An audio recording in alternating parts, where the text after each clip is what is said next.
Rajkot fire વિભાગમાં ભરતી કરવામાં આવી રહી છે। મહાનગરપાલિકા દ્વારા ફાયર વિભાગમાં 275 ફાયરમેનોની ભરતી કરવાની કામગીરી હાથ ધરાઈ છે, જે અંતર્ગત 2147 અરજી કરવામાં આવી છે, જેમાંથી દરરોજ 200 જેટલા અરજદારોને બોલાવવામાં આવી રહ્યા છે।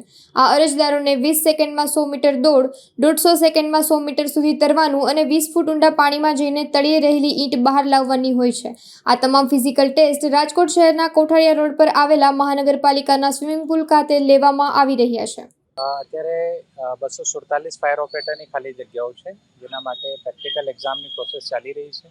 આજે છેલ્લો દિવસ હતો। 2147 અરજીઓના સામે 824 જેટલા ઉમેદવાર હાજર થયા છે, જેમને તમામ પ્રકારની એમના પ્રેક્ટિકલ ટેસ્ટ લેવામાં આવી રહ્યા છે।